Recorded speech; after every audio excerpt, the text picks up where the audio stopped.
You are listening to Zen and the Art of Triathlon.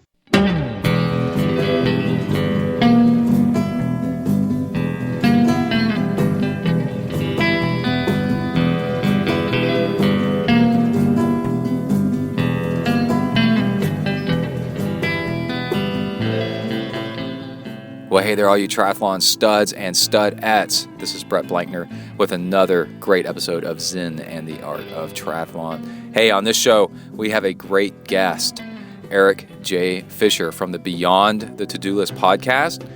That's a great podcast that you definitely should check out. I got really into listening to it and thought, man, we ought to get this guy on Zen and the Art of Triathlon and talk with him about balancing out life and training and getting things done. It's all around just an awesome interview with somebody that has lots of experience in this subject matter. He interviews on his show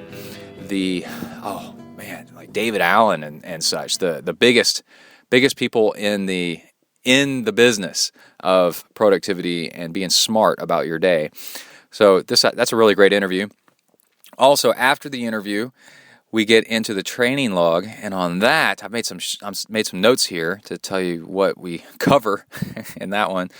Staying up late versus getting up early, or how to get up early by not staying up late. We talk about jicama. Oh man, it's a good veggie for you.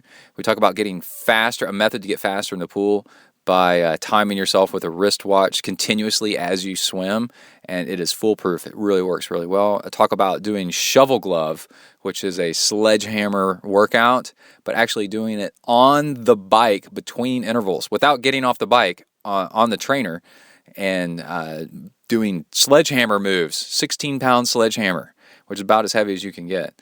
And also improved interval timing, like what to do on the bike. We talk a little bit about putting butter in your coffee if you want to do that kind of thing. And then also I go on a long ride and test out fueling with Amrita bars as my main fuel. And it turned out really well, but how well and the details you need to hang around and find out towards the back end of the show after the interview. All right, let's cover a little bit of triathlon news before we get talking to Erik. The biggest news, pretty much the only news, is Challenge Bahrain. So this was a 70.3 half Ironman distance race in Bahrain, which is in the Middle East, and it was spectacular. $100,000 first place for both male and female. Both get the same amount of pay, and it paid 10 deep, and the coverage was spectacular, and I don't know what else. I mean, it was just fantastic, and it's Challenge paying these pros, and they're the ones that put on Challenge Roth, and it was just so exciting to see a really good race put on, and the pros flocked over there to go do this race. They were treated really well right from the beginning, and I really appreciate this because the pros set the example, set the inspiration for how fast you could actually be. And it's what a lot of us look up to, and gets a lot of kids into the sport when they get to see and meet a pro and see what they're doing. And in a time where Ironman's cutting pros out of races and not paying very much, and paying or slotting unevenly males and females to Kona, Challenge is... Oh, and the coverage for races being kind of wonky for Ironman races. Challenge is just killing it. Absolutely killing it. So definitely check out the race footage is still online at Challenge's website for Bahrain. It's easy. If you just Google it, you can find it and look for the live video coverage. And it's like 6-something hours or so. And I've started watching it on the trainer. It is fantastic. Definitely go check it out. Okay, that's enough of the triathlon news. Let's go ahead and get started talking to Erik. As we talk about in the interview, I was doing the Iron Baby bike ride, which is a 5.5-hour bike ride. So I'm nearly 6 hours after my flat and all that. And because it's the Iron Baby and I do my own race, I can wear headphones if I wanted to. And I got on the bike, started pedaling, and turned on my phone to podcast and put it right on his show and listened to 5 hours straight of the Beyond the To-Do List podcast, and the time just flew by because the guests are so good. So I'm really excited to have him on the show. Like I said, that's the reason of why I got him on the show. In the middle of doing the Iron Baby, I thought, man, I got to get him on the show. This guy seems really nice and really cool to talk to us. So I sent him an email, and he said, you bet. And that is where this leaves off, and the interview picks up. Here we go. Here's Erik. Welcome to the next level.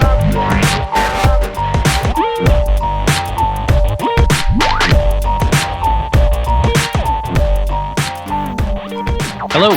Hey, Erik, what's going on? Not much. How you doing? Doing good. Are you ready to go early, or? No, I'm good. Yeah. Oh, cool. Get it out of the way. I already started recording, so I hope you're No problem.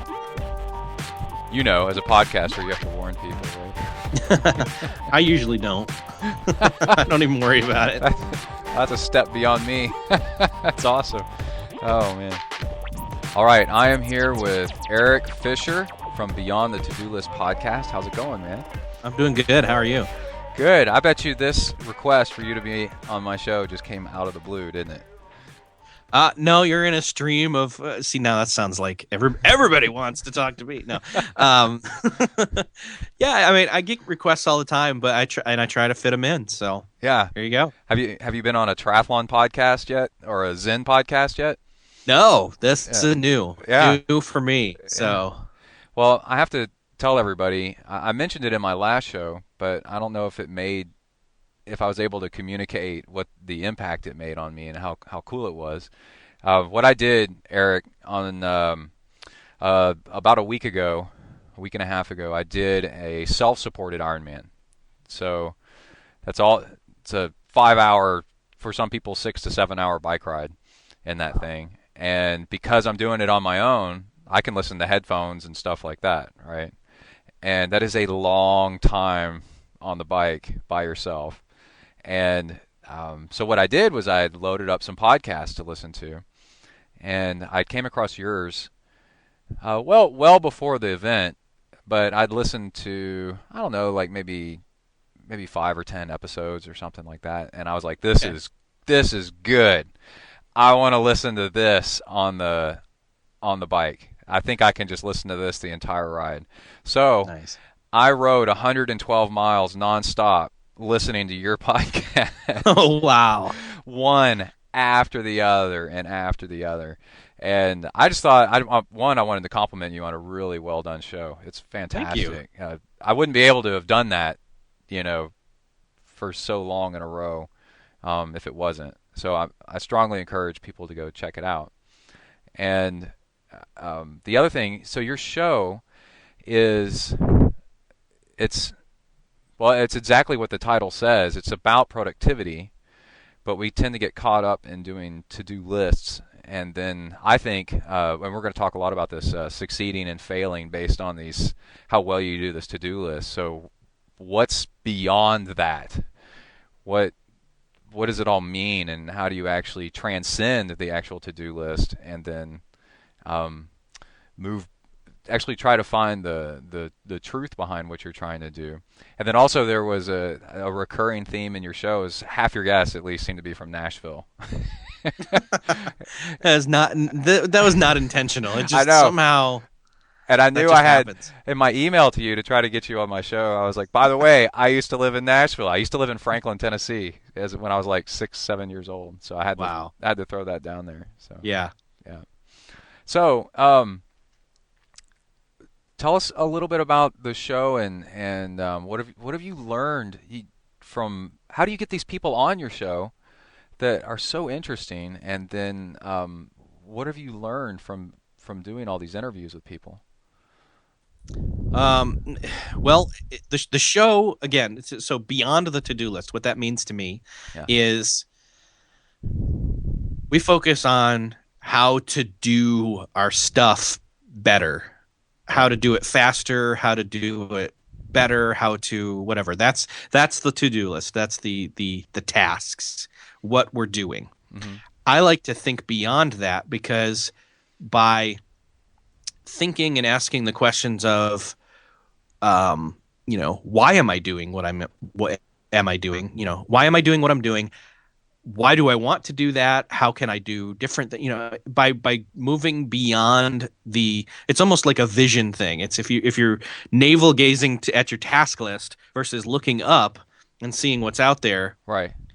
then you can kind of say, oh, okay, now I know how to pick the right tasks on that to-do list. So I don't say throw out the to-do list. I just say, hey, that and more. It's productivity and more. It's the why the heck are we doing? Why the heck do we want to be productive? Right. If we don't talk about that some, then none of this is worth as much. You could be efficient at the wrong thing, and that doesn't make it be productive. Right.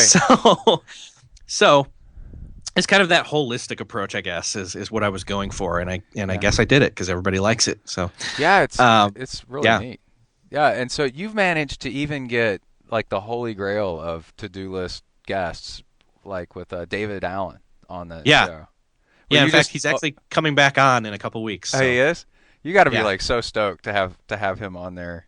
I am. I've been doing my homework. I want to really. My goal is honestly to make it the best interview he's had. Yeah. And hopefully hopefully it's at least the best interview I can do. So. Right. Yeah.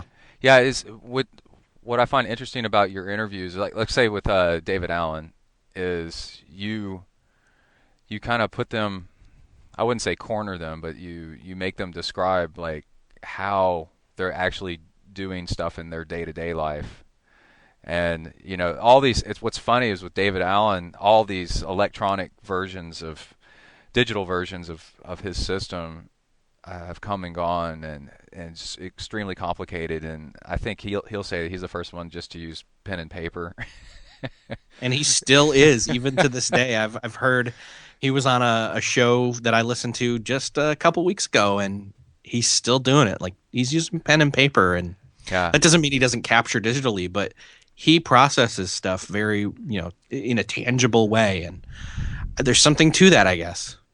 Yeah, and another one that's a great person to have on is Merlin Mann, and some people may have heard of him as because we're speaking to a triathlon audience here, but the thing is about triathletes is they're trying to do 99% of triathletes are holding down a day job and trying to train for 3 sports at the same time. So that's where the whole productivity stuff comes in. Yeah. It's extremely difficult to do, and you find your breaking point really quickly. And then, but you do have a grading scale at races where you can compare yourself versus other people your age to see how well you're doing in the sport.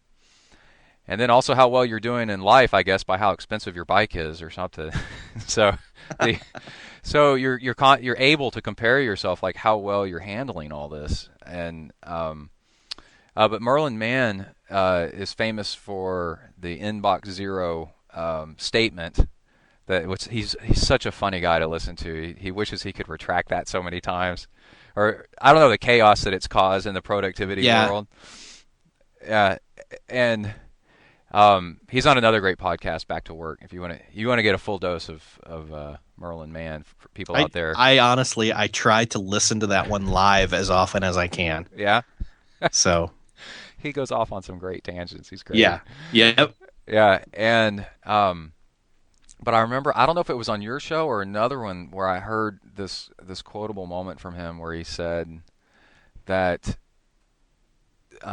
he could give you, or you could find every single switch and toggle for your to-do list or how to manage everything in your life, and you'll come to the conclusion that it still doesn't work, and that you actually need, at some point you realize you need to become a different person than what you are. Yeah. And honestly, that's kind of getting at what I try to do with the show. So yeah. So all these people that you've interviewed, have you come? How many episodes are you at? You're like at 150 or something. Aren't you? We're at about 80 plus, but we'll get into the hundreds pretty quickly soon. So and I gotta say I admire what you're doing with you live what you talk, because you only put out quality shows, and the shows aren't. It looks from the pattern of shows, it's like one a month or something like that, right? So There are points where it's weekly, and there've been about 3 seasons where it's been less than that, just to life change. yeah. So right now the release schedule has been less frequent. However, I have a chunk of interviews banked right now. So Cool. And yeah, so you don't seem to rush to put things out. You tend to instead to do a good job and put it out when it's done, which is nice. And so what's your what are some recurring themes you see in your guests? These people, you tend to interview people that are really successful in one facet of life or another, and I wouldn't say it's against all odds, but seem to be very productive in the face of a lot of challenges. And what do you know, because there's that whole thing like, well, everybody seems to like they get up early in the morning, but that's not the case at all, right? No, it's not. In fact, there are a number of people who it's funny because that whole question of how, in an ideal world, how do you start your day? Right. Like I get so many different answers to that. Some are, well, first thing in the morning, I'll be in bed and I'll pull out my phone and I'll swipe through some emails. And then others are like, I don't touch work stuff at all. I'll get up and I'll have some tea and I'll sit and meditate and I'll take a walk. I'll walk the dog. I'll have some breakfast. I'll journal, and then I'll hit work after I've said goodbye to the family or something. And there's others who will say, oh, I sleep in because I'm doing work the night before. Yeah. So there's no wrong way to do it. It's only wrong if you're fighting your own natural rhythm or inclination to how you best function, So right. It seems like, I would say, I haven't listened to all of them yet, but the recurring theme seems to be they tend to find what energizes them, and then that to get going, right? Yeah, definitely. Or maybe either what energizes them or what de-stresses them, so that they can relax and think. And it's kind of a recalibration or what's the word? Not recentering. Yeah. But you get what I mean. Like where am I? What do I have to do? How do I do it? Okay, now I know, so I'm not stressed. Right. In that kind of a it's this weird removing of stress that builds energy so that they can move forward. And then I think what we find out by listening to your show is how you remove stress doesn't matter, right? So it's like, and then how you get your energy doesn't really seem to matter. That can be a very individual thing. Yeah. And it's different for everybody. I mean, personality styles, work styles, everybody, we're all different, unique snowflakes. Now, as I assume triathletes are. I mean, I'm assuming that there's no one right way there's no one prescribed way that works for everybody. Right. To train, because everybody's got different day jobs aside from their training and their competing. And I think everybody has different things that inspire them, like with the whole energizing thing. They have different memories of childhood that motivates them. Mm-hmm. And I think what was really nice, it takes 50-something episodes of listening to one guest after another to finally, for something to sink in. And that, because I think if you keep trying this one way and you keep failing, you think that you're a failure. But then to hear a guest say that's really successful, productive, say, oh yeah, that doesn't work for me. And you're like, oh my God, I'm not the only one. And he says, he goes, I sleep in, and then because a whole lot of people are like, don't check your email until you're ready. But then some people are like, I get up and I check my email first thing. It energizes me to see what's going on. And you're like, oh wow, maybe that does work. And so what it's taught me was to experiment and see what actually creates energy, and to pay attention and see what actually works, and then go with that. Like, know yourself first, and then work with that. Yeah, I'm a kind of person who I like to look at what's in my email to know, one, there's no fires in there, there's no emergencies or anything. Right. And two, delete a bunch of stuff that yeah, I still need to get notices of, but when I immediately shrink my inbox by half or more first thing in the morning without much effort, think of the momentum that builds for my day already. Right. Yeah, like a small win to get you Yeah, going, make you feel good. exactly. So I have another phrase that you guys keep bringing up is margins Mm-hmm. and creating margins. And I was talking to a good friend of mine on the phone last night, and I was explaining it to him. I was trying to get him to listen to your shows, and Nice. I said that it's like so you create these margins so that you can breathe and kind of de-stress a little bit, and then figure out what to do next, the correct thing to do next, so that you're more effective. And then it's a lot like having when you fill up a coffee cup, you don't fill it all the way to the top. Because now you're stressed because you're walking around and or it's hard to drink out of because any kind of wrong movement and it's going to spill over. So it creates this stress, and you're having to be you're agitated trying to work with this. And then you fill up a coffee cup, and then you leave some room for some slack, so that you can actually be mobile with it, be flexible, and enjoy it. And then with that little bit of space, you actually can do more, or enjoy it more, and then enjoy your cup of coffee. Yeah. And to build on your metaphor, then, if you're the more active you are, the more you need boundaries, a lid on top in your to-go mug, because it keeps it from spilling over when you're so mobile. Right. And other things falling into it. Yeah, that too. other cups of stuff in other parts of life, like falling in. Yeah. So how did you get into doing all this productivity stuff? For lack is productivity, it's kind of an industry now, or what is it? How would you define it? I mean, I think it's been around for a while. I mean, it definitely predates the getting things done era. If you go further back, you've got Stephen Covey planners and all that kind of stuff. Right. Time management is what it was for a while, and before that, even Peter Drucker is a guy who was doing a lot of talking about this kind of thing. The way that work has changed to be less hands-on and tangible, or at least most people, the workforce, so to speak, it has moved into more of knowledge work.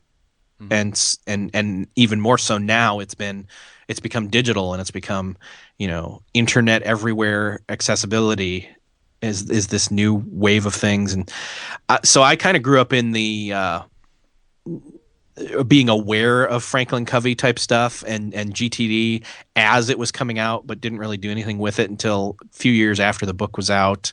And I was working doing data entry in a university. And I just, I realized, I could be doing more than just sitting here doing this typing. Why don't I start listening to podcasts? And so that, so multitasking and just having, slight amount of ADD, it was very much a necessity to figure out, what are some systems, what are some practices, best practices even, that I can put in place for me that will help me to cope and not just get stuff done, but not feel stressed. And so just, feeling like I have control over what I have the ability to control. We don't have control over everything. You can't control other people, but controlling myself.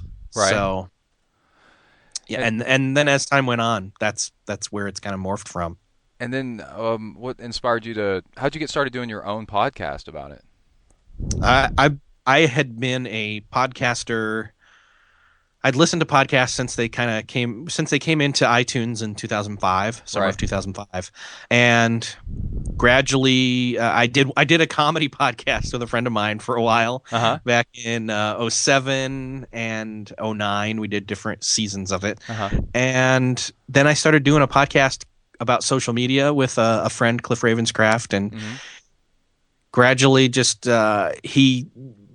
he needed us to kind of phase that out and have me on his bigger main show that he did. And so At that point, I knew, well, I've got a bunch of free time. I kind of want to do my own thing now, my Right. own show. I wanted to do a solo show, and it could have gone the route of me just kind of preaching out Yeah. the microphone, but I knew I wanted to talk to somebody. I wasn't going to be interested in hearing my own voice just go on and on. Right. I wanted to talk to people. I wanted to have conversations, and so it took about 6 months for the idea to really morph into what it became, Yeah. and what I started recording. And as the show's gone on, it's gotten better, and I've really enjoyed it. So. And this podcasting for you is like a part-time thing, right? Don't you have a full-time job and kids and such? Yep, I got 2 kids, a wife, and a full-time job working with Social Media Examiner online. Social media. Okay, so what tips do you have for people about social media? Like a professional triathlete is a brand, right? They have to go out and get Yep. sponsors, and so like any professional athlete. Like imagine NBA, but with none of the money. Right. So, what do you see in social media that somebody like that needs to keep in mind as far as how to act and how to respond on Twitter, for example? Yeah, I mean, it's kind of that dichotomy of you got to answer quickly because it's, instantaneous. Right. At the same time, Yeah. don't do that. Think about what you're going to say, craft it, and, don't tweet angry. Don't tweet. Pause for a little bit. Yes. Yeah. Yeah. Because wouldn't you? I mean, what's the difference to you that you took 5 minutes? They're not going to know. They're not going to care the difference between you responding 5 minutes from when they said whatever they said or a minute. Mm-hmm. But to you, that could be all the time in the world to say the right thing the right way. Right. Yeah, it would be good to step away and do something else completely, kind of like writing a paper or a paragraph or a news article or something like that. When you come back and look at it with fresh eyes, you're like, oh my gosh, you finally you see all these errors and misspellings and stuff that you never saw before. Totally. All right, well, I'm going to do to you what you do to everybody else. What does your most productive day look like? Oh, man.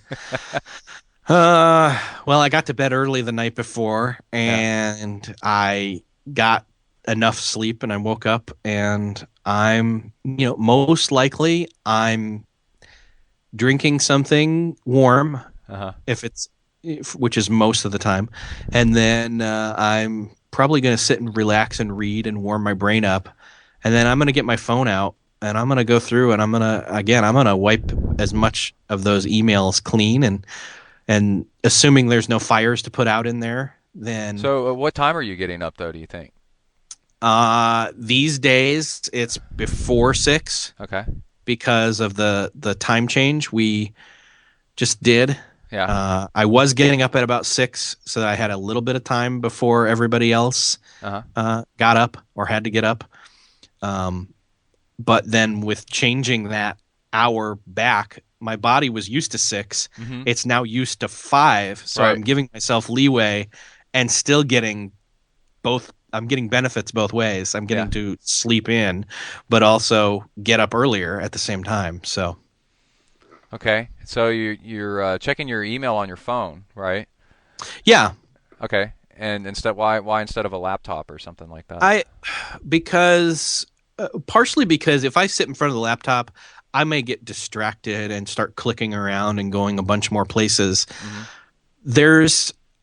Even though smartphones and tablets have gotten better at multitasking and switching, there's still almost a single tasking mentality going on. And so if I can just open that one app and have it take up the entire screen of it's just email I'm doing right now, cool.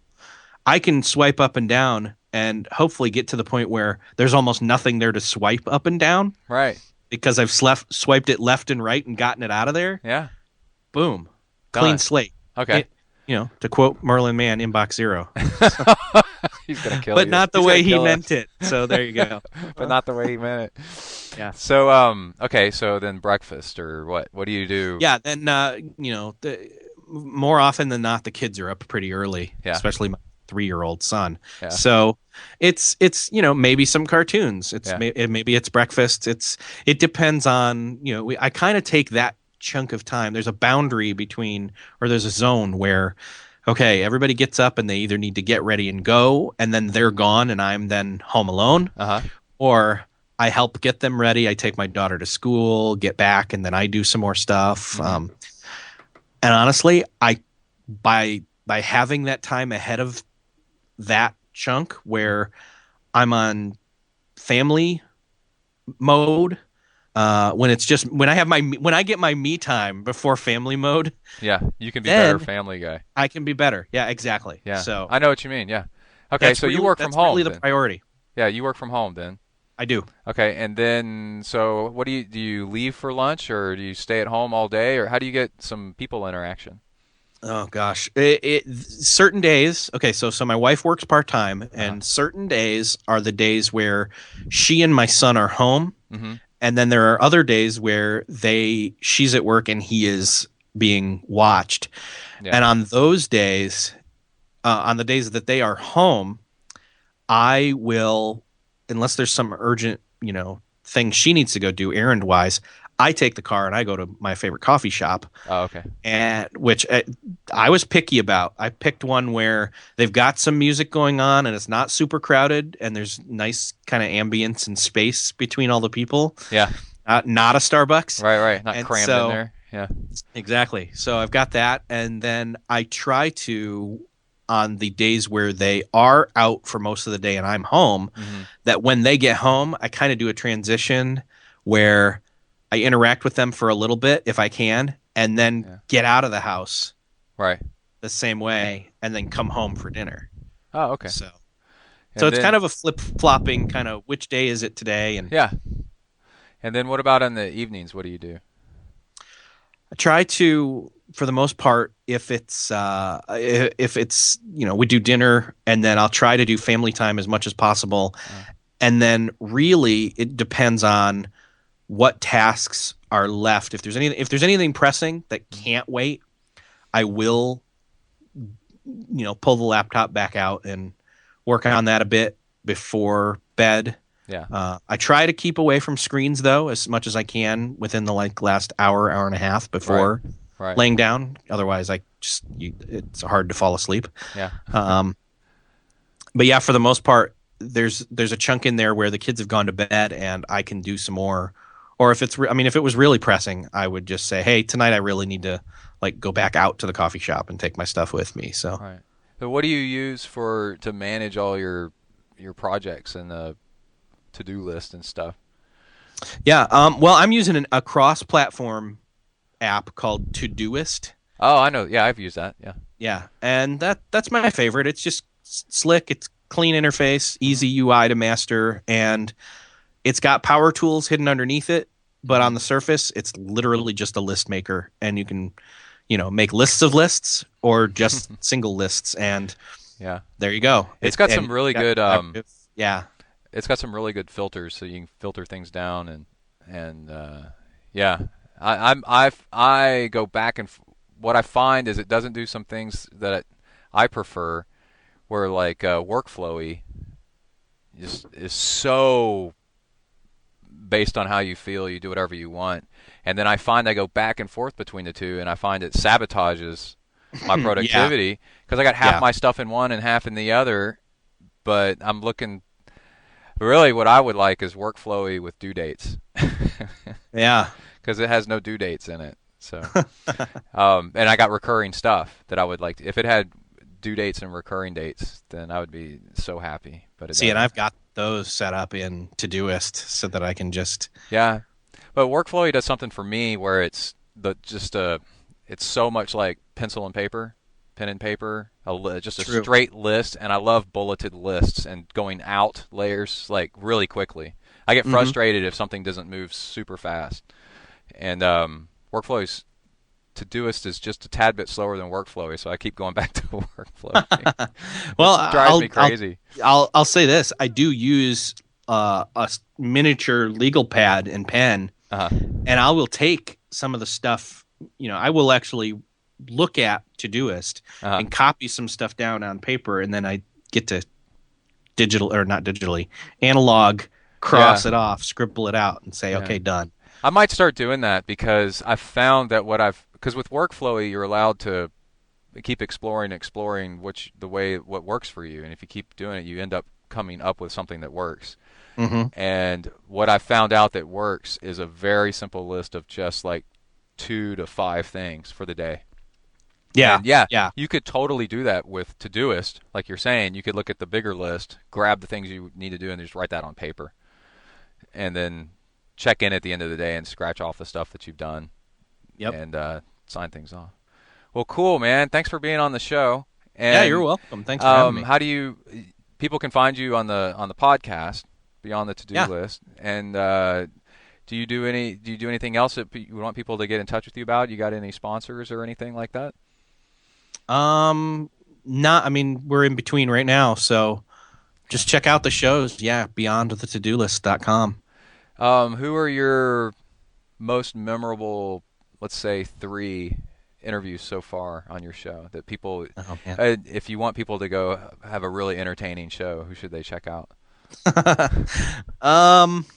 Which ones do you remember the most? Wow.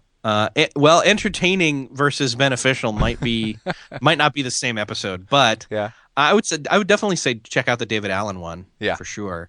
And I would say check out the Merlin Man episodes. He's been on twice, so that's fun. And even one maybe more recent was Chase Reeves or Scott Stratton. Okay, cool. Awesome, man. Well, thanks a lot. You're welcome. Thanks for having me. All right. Thank you very much, Eric. You can go check him out at the Beyond the To-Do List podcast. Definitely start listening to that show. Go to his website. The link's on my website. And just an all-around great guy that's doing great things, getting all this information out there for people to use. Absolutely loved having him on the show. Big thanks. And this kind of stuff's really useful to age groupers and everybody just trying to get everything done and learn how to fit in. You can fit in triathlon training once you learn this kind of stuff. Saying no to the things that aren't important and yes to the things that are, and cleaning up your email and figuring out where you want to go with your life. It's pretty cool. Clarity. It's all about clarity. All right. That interview was brought to us by Amphipod Multisport in Libertyville, Illinois. You can get in on the CompuTrainer first ride for free at Amphipod Multisport. Check them out, amphipodmultisport.com. You can go there and look at all the stuff they have on their website. They are just a little bit north of Chicago. And as this winter comes along and it gets nastier and nastier outside, this is where you want to go if you're in the Chicagoland area and get yourself on a bike and get in some training time with a group. They have a club, and also they have a 2-lane sailing pool. First ride for free again on the CompuTrainer. No contract memberships though, so it's month to month if you want to become a member. That's really cool. So you can be like, it's when does it get warm around there? Let's see, I was there May. Yeah, around May it starts getting pretty warm. So you're like, okay, I'm going to start training outside. So put your membership on hold. And then you also can drop in at a day rate of $25. And the membership is $100 a month. They have all this stuff, man. It's super cool. And $100 a month for active military and firefighters and police. How about that, man? You're one of those, you get a discount. So go check them out at amphipodmultisport.com and tell them that Brett from ZenTri sent you. They'll love to hear that. All right, let's go ahead and get started with the training log. This is where I take you with me. This episode, it's a lot of in-between workouts while I'm in the car, and we talk about all these kinds of things, like I mentioned earlier, intervals, sledgehammers, jicama, butter in your coffee. It just goes on and on and on, and I'm super happy to bring it to you. Let's get started with the training log. You are entering the ZenTri training log zone. Huneli.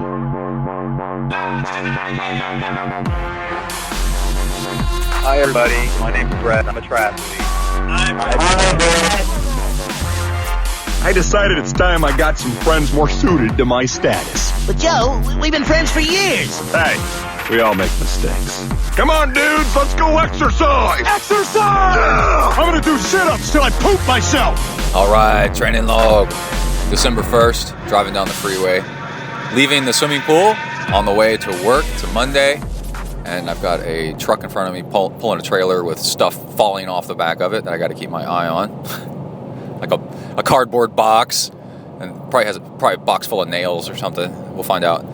Anyway, the swim was really, really nice. Oh, there goes another box. Let's see what's in this one. I think they're empty. That's why they're rolling pretty good. Or whatever was in them just flew out anyway. So the swim was really nice.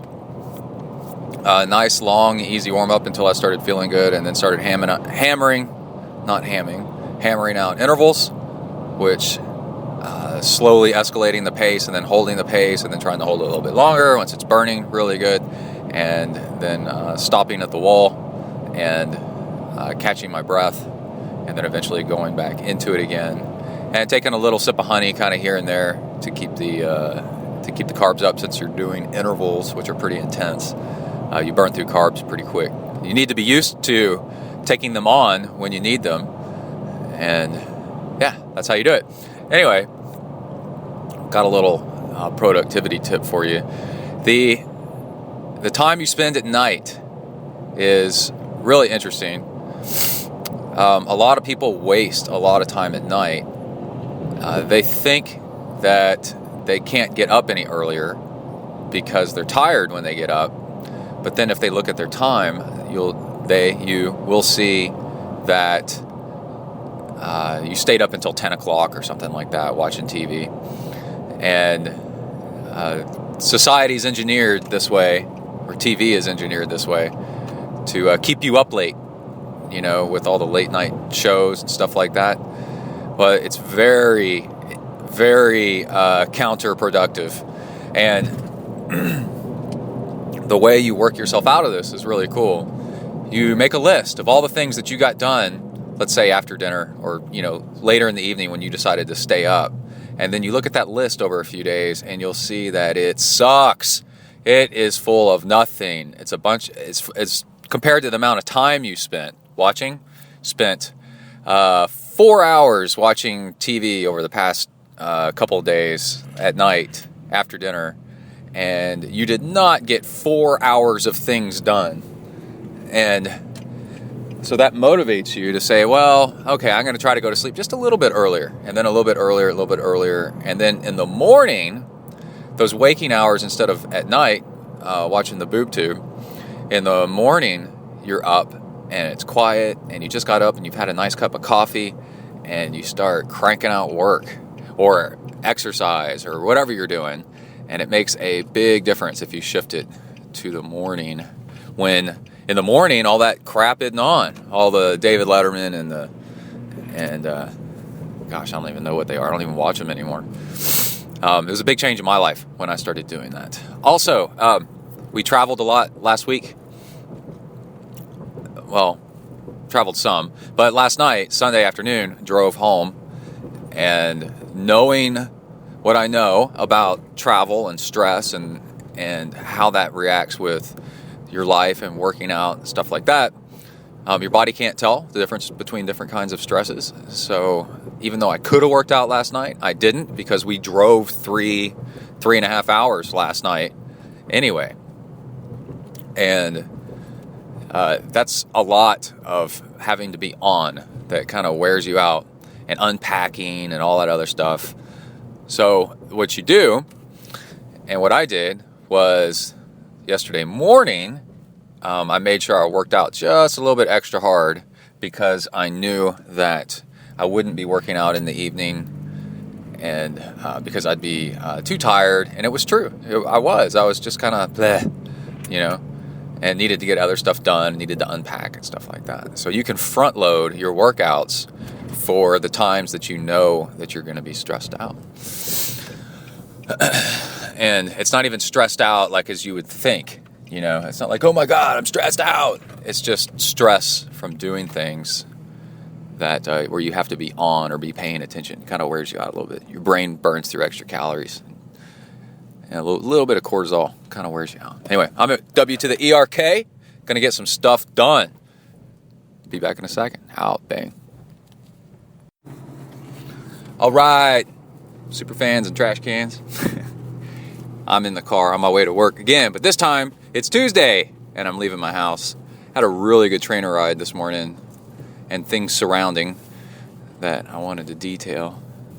I've noticed working out on the bike and on the mostly on the trainer, I've noticed this, that you can do intervals, right? A particular sitting style, like an arrow position. And then it takes a while to recover, right? It takes 5, 8 minutes, depending on how hard you went. I think 3 minutes, I don't know. But it takes a while. And that I've also noticed you only have so much time in the world before you die. And I've noticed that if you do a arrow position interval. Hold on, I'm in a school zone. I need to stop talking. Hold on. Okay, I'm back. Had to drop Kai off from school or to school, and because his bike had a flat tire, and he hasn't ridden it in a while, and so the flat tire was a surprise. And I pointed out to him. I said, "See, this is what happens when you don't." I'm not lecturing you, saying you should ride your bike more. I'm just saying, just notice that when you don't ride your bike very frequently, then things that go wrong with it are a surprise. All of a sudden, you're like, "What?" Pull it out of the garage, and then something doesn't work, and now it throws off your schedule pretty bad. Anyway, if you alternate, well, it started with this bike ride, arrow position, and then get kind of bored after a while, and you're like, "I think I'm going to try standing and climbing," right? Well, of course, it doesn't. The interval you just did in arrow position uses slightly different muscles, or uses the same muscles in different ways than the standing and climbing, right? Okay, so you get a nice standing and climbing interval in, and you only need a little bit of recovery. You need less recovery between doing the standing and climbing, and then you go between that and then your next interval again in the arrow position. You only need less recovery because you were using different muscles, same muscles slightly differently, different muscles slightly more. You know what I'm saying? Anyway, and you can see all this output based on like watts and miles per hour and whatever you're doing and all that good stuff. You're like, this is really interesting because you've only got so much time to train, and your limiter out on the bike is max power, right, or fatigue, when your biggest limiter, your weakest link in the chain, is fatigue when going uphill or into the wind. And what you're doing while training is, you want to be able to keep up a sustained pace, but also every time you hit a hill and every time you hit anything, you have to overcome it, and those eventually wear you down.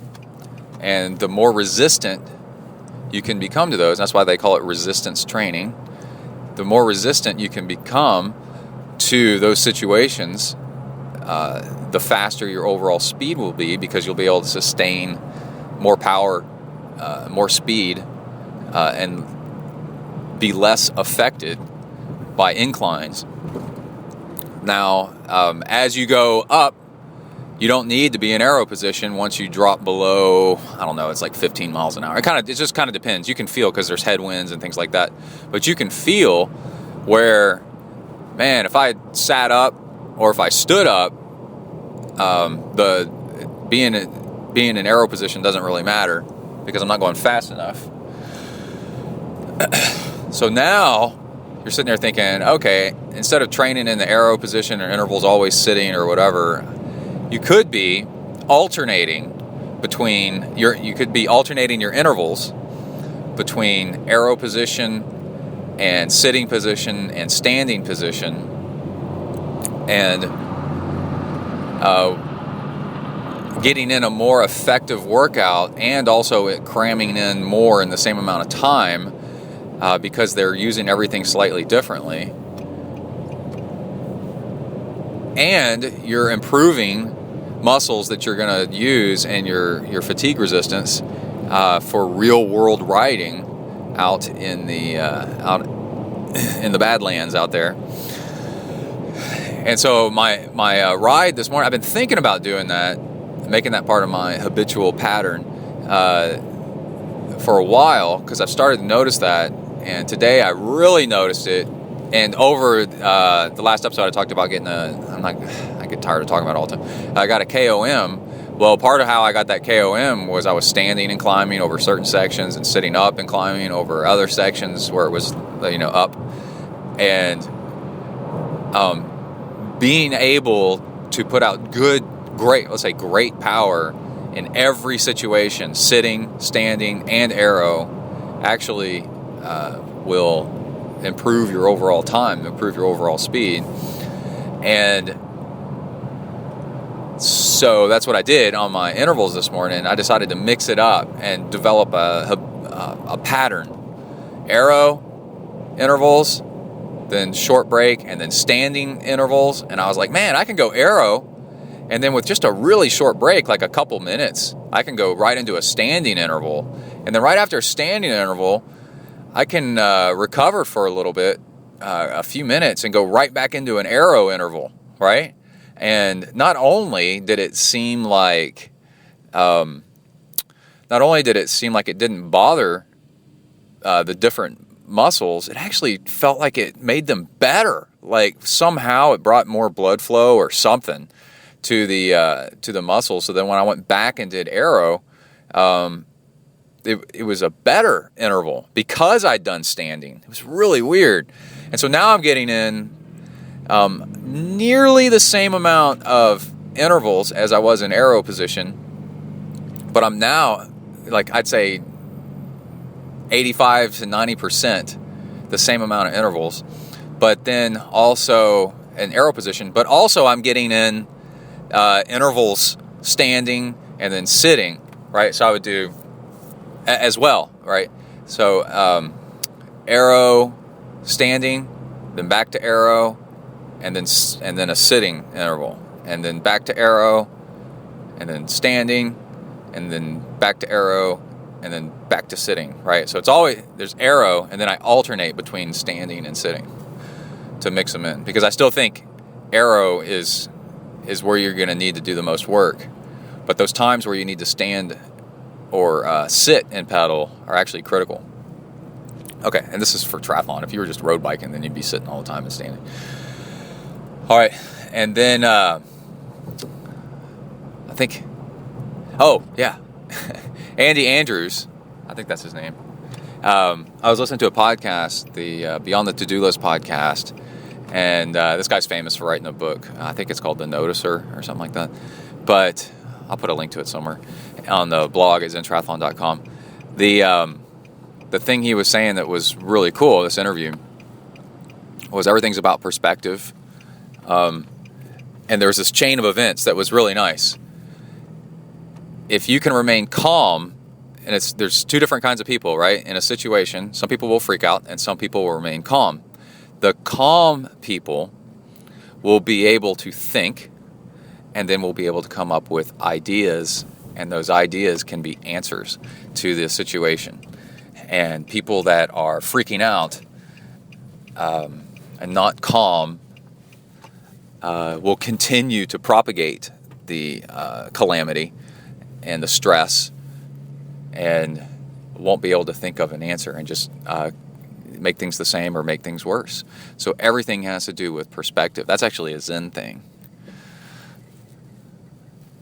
I'm trying to find a parking spot. That's actually a Zen thing where the student says something to the Zen master, and the Zen master says, "No, wrong perspective, wrong perspective." because everything's always the same. It's just your perspective on things. It's really cool. So I got to go in, the W to the ERK. Check y'all later. Out. Bang. Hey, homies. Back. Had a really cool swim this morning. Wanted to tell y'all about it. Y'all all y'all. Anyway, and then a good veggie, I think it's a veggie, that I came across that might really be a big help to a lot of people. So, I'm swimming this morning, and I have a function set in my Sunto Ambit 2 where I've got it where it shows a big freaking number, and it's set so that when I swim laps at my pool, it's telling me if I'm swimming faster or slower than my target race pace.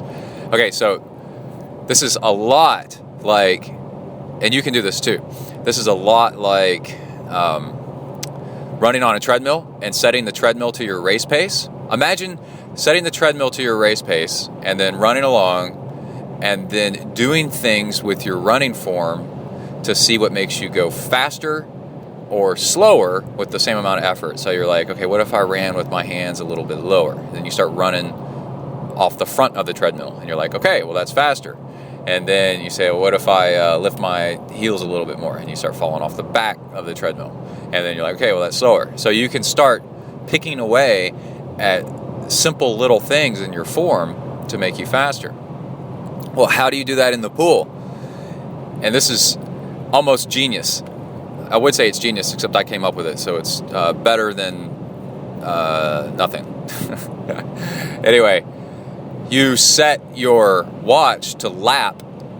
You have a timer function in a lot of watches, and you can set the timer to so many seconds, and then it'll flip and then start repeating.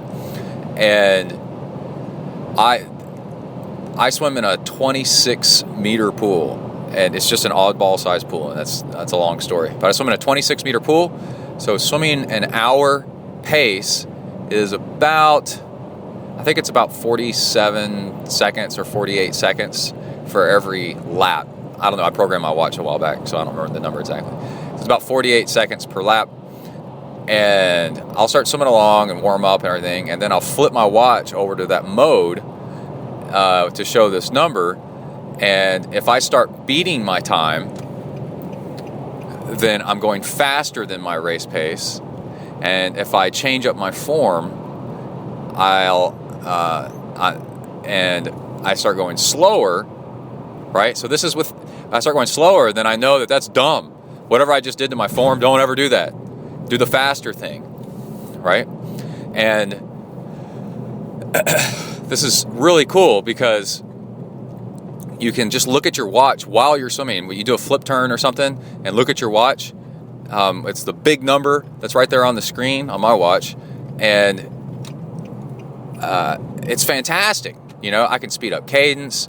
I can put my head down a little bit more, put my head up a little bit more, kick a little bit more, kick a little bit less, do body position to get my feet up, you know, like push my chest down, all kinds of things. Breathe every stroke, breathe every other stroke, and I could start nailing down what's actually faster and what's slower, because I look at my watch and it says, oh, you did this lap, you beat the time by 1 second. You beat your race pace by 1 second, change up a little more. Oh, you beat your race pace by 2 seconds, right? And it's all while just swimming along casually, like just cruising, you know? And then you're not spending a lot of time training the wrong form. You're training the right form. It's really, really cool. And again, you look for a watch with a swim function that, well, just any kind of stopwatch that repeats. It's a timer with a loop on it, a repeating timer. It's really cool. And you just need to figure out how many seconds it is for a 50 to is your race pace. Cool. I hope that made some kind of sense. I can talk about it more. People email me and want to know. Anyway, texafornia@gmail.com. Also, let's see, jicama. So I'm at the grocery store and I see a clear plastic container of jicama. And it's basically, it's called the Mexican turnip, but it's actually sweet and it's crisp and it's full of water like watermelon is, or celery. But again, it tastes freaking great. And it's this is crazy. It's really high in fiber, and it's only got 46 calories per cup of this stuff. So you can sit there and snack on this all day. I looked it up on Nutrition Data website, and for weight loss, it's got 4.5 stars or something like that. That stuff is crazy. And it's full of vitamins and all kinds of good stuff. So definitely check out jicama. It's spelled with a J. Jicama. And man, I think this is it's a vegetable. It's a root vegetable. And I'm going to try to start snacking on this stuff instead of as a variety. Because you could sit and snack on carrots or on celery and stuff like that. And that stuff gets old, man. And jicama tastes freaking good. Like, really good. So, anyway, I thought I'd share that with everybody. All right, I got to go in. Get some work done. Out. All right, we are back. We got a little bit of early morning tips and bike tips. Got up this morning after listening to the James Altucher podcast last night, episode 68. They had an interview with a guy that's behind all the bulletproof stuff, which I think people have taken way out of freaking context and are using it as an excuse just to eat tons of nasty fat. But it was also listening to his story, and I totally agree with some of what he was saying, and I kind of fell asleep while listening to this. Emily was power vacuuming. I went out in the living room and told her, you need to go to bed and don't stay up all night building a nest or whatever you're doing out here and cleaning the house at 10 o'clock at night. You're keeping other people up and you need to go to bed. So just why don't you wind it down? So I can't hear my podcast over the industrial cleaning that's going on in the next room for no apparent reason. So yeah, I have a regular home life just like everybody else, Anyway, so I'm listening to this, and he said that he tried a whole bunch of different things to feel better. At one point, he had brain fog really bad, which I've actually suffered from, and I don't really recall what was causing it, except I know it when I've got it, and it is nuts. And he got arthritis and a whole bunch of stuff. So he started, and he was rich, so he started spending a lot of time and money trying to figure out what was causing it. And after he was able to experiment, right, and try different things. Oh, this truck is dropping gravel. I'm driving to work right now. And one thing he tried was being raw vegan, which I did I was vegan and mostly raw vegan for about 9 months or something like that. And he said that at first it's good, but then it starts messing up your body. And he got cold, and I got cold. His teeth hurt. I started getting cavities, and my teeth started hurting. And what else did he do? I forgot. But anyway, some other stuff that I was like, oh yeah, been there, done that. And then, but anyway, they started talking about bulletproof coffee is where you put some kind of fat in your coffee. And I found this to be really interesting because I tried it this morning and I had just like really crazy results. It was nuts.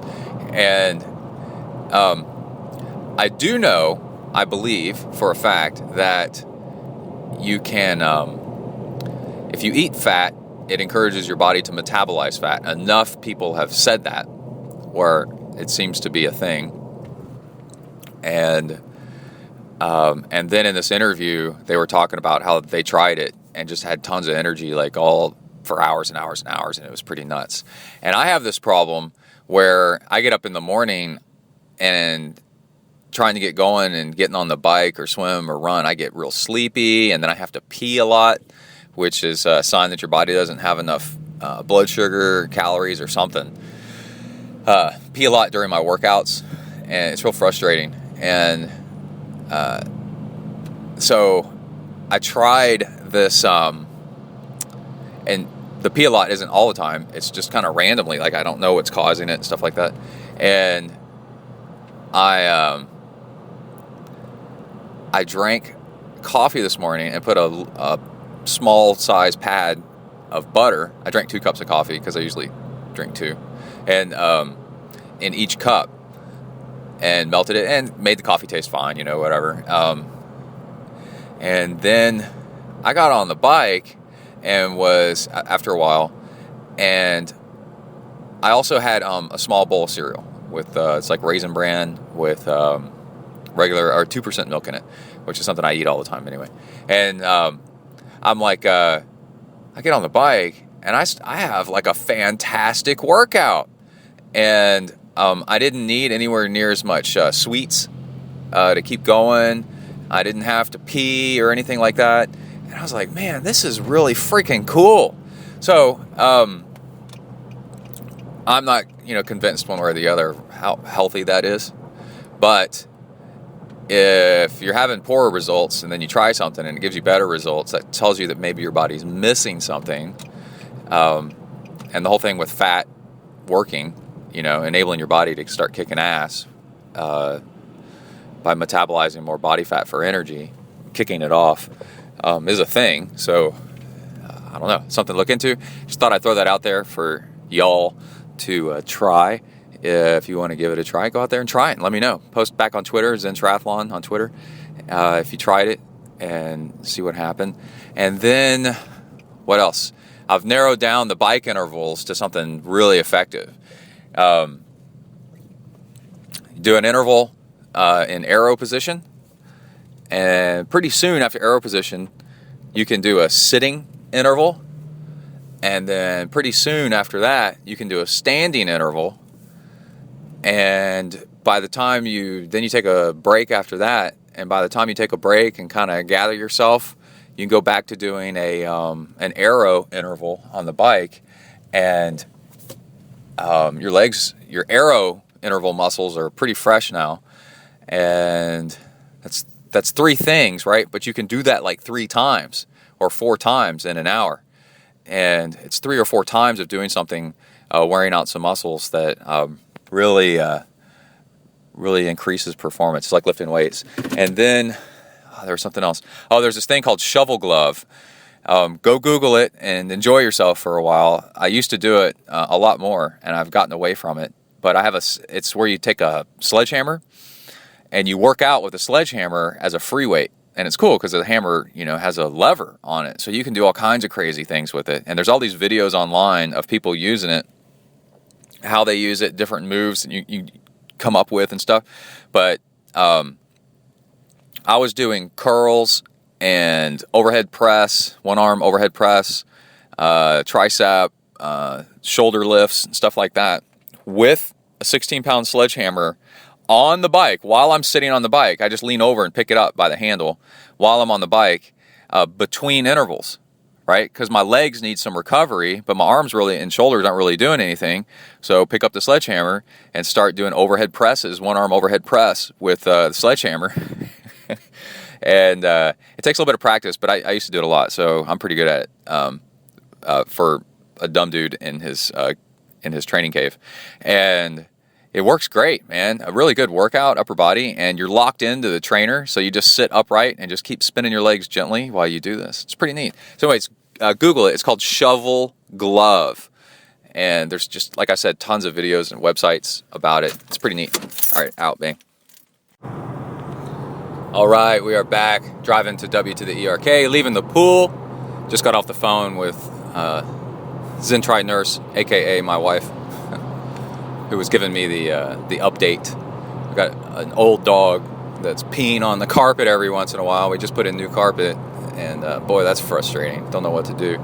She's a greyhound, so she's super skinny, so you can't leave her outside in the cold. So I don't know what we're going to do aside from building a heated doghouse or something for this crazy dog. Anyway, life goes on. And day 2 of doing the butter and the coffee. And for you vegans out there, you don't have to do butter. You could do like coconut oil or something like that. And had really good results again. And I'm thinking, definitely don't take this as something that you should do. It's just something I'm doing, and if you want to try it, that's cool. But the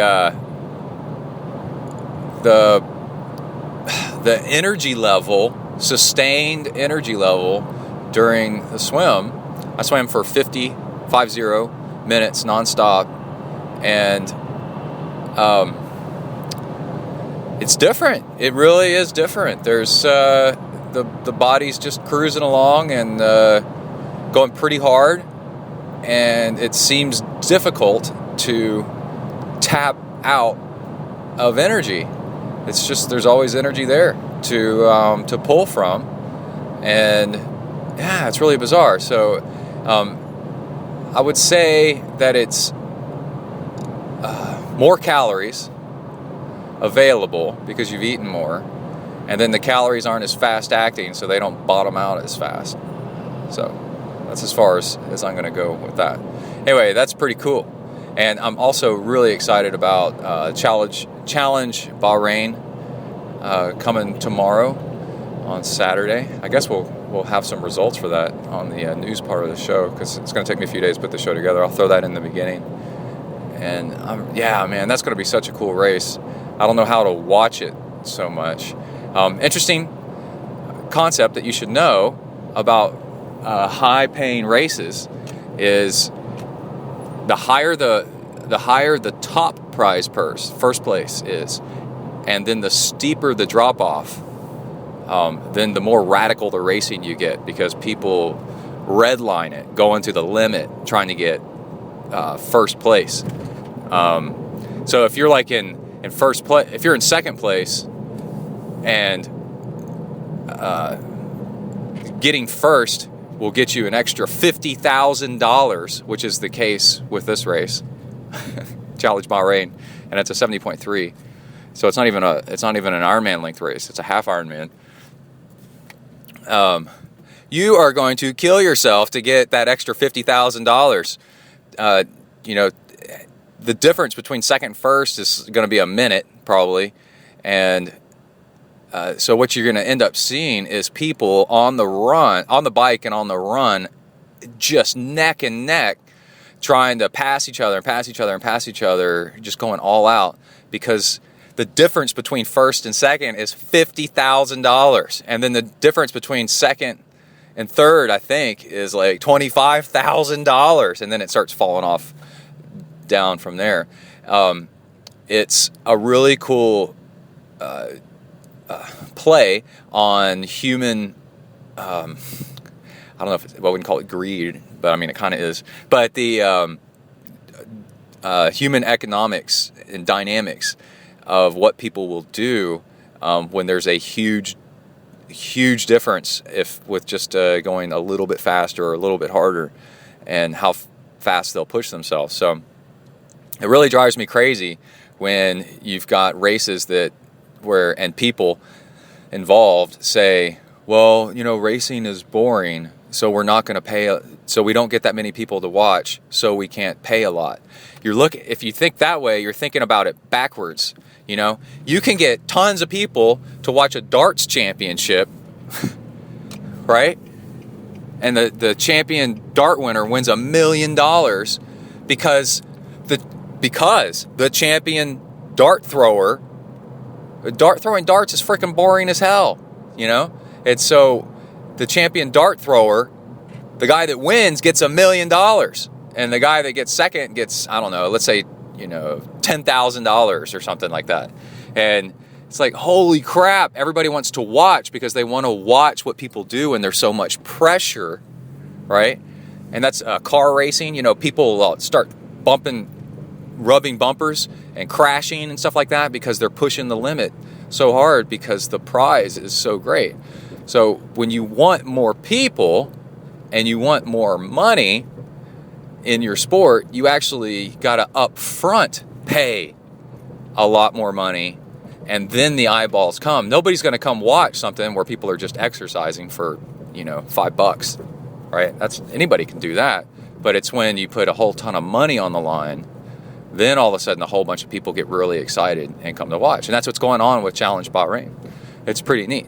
And then, yeah, I got something else, but I'll keep that for later. It's pretty interesting. But that's it. I'm going to go inside and have a...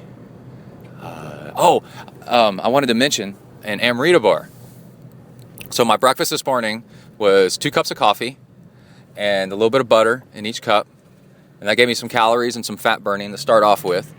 And then I eat a small bowl of Raisin Bran cereal with 2% milk. And then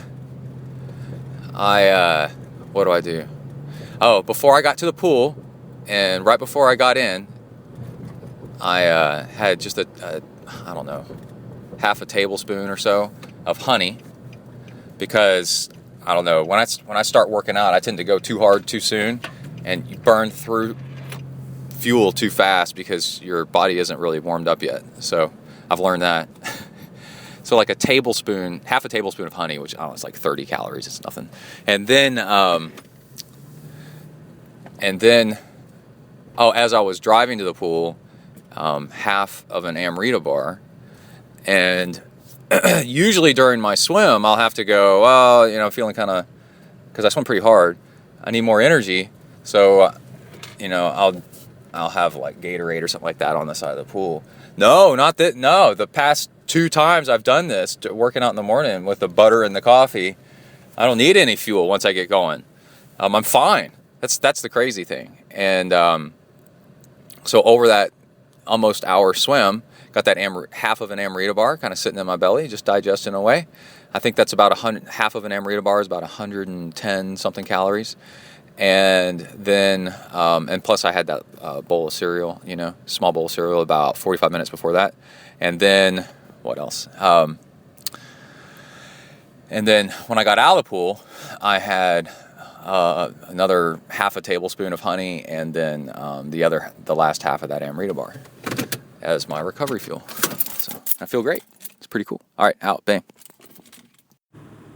All right, we are back in the ZenTri mobile studios, but it is not on my way to work or anything like that. It is early Saturday afternoon, 2 o'clock, the same day as Challenge Bahrain, and I'm on my way to Freebirds. And I had an internal battle with, like, man, you're recording in the car all the time, but you know what? I'm not really doing anything else in the car. And this show is about getting things done and getting it all figured out. If you were to write a book, a good place to do it is to record it while driving and then use dictation software and turn that crap into text. Driving is a big waste. Anyway, I'm wanting to talk to you about guacamole and 3-hour bike rides and bike shorts that suck and how to do something about it. Okay, so, in Challenge Bahrain, Helle Fredrickson won and Michael Raylert won. I got into an argument with somebody on Slow Twitch about it, saying that the more money is offered, the more likely people blow up because they're trying hard. I think I talked about that earlier on the show. Guy was like, no way. Anyway, then the race is too short. It's only a half. I'm like, $100,000, man.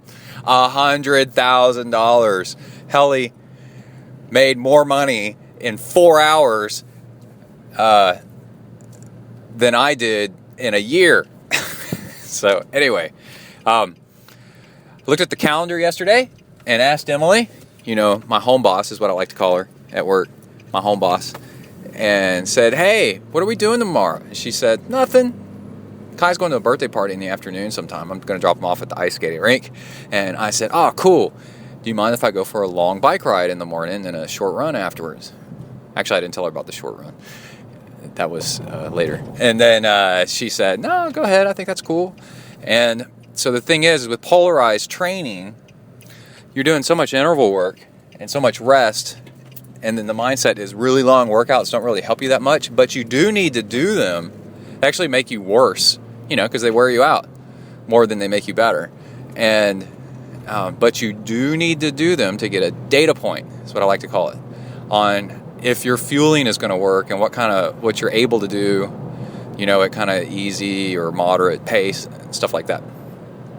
And so I was like, okay, the past 2 races I've done, I've gotten sick to my stomach, and I'm going to work on a nutrition ride. Maybe that's what I'll call it.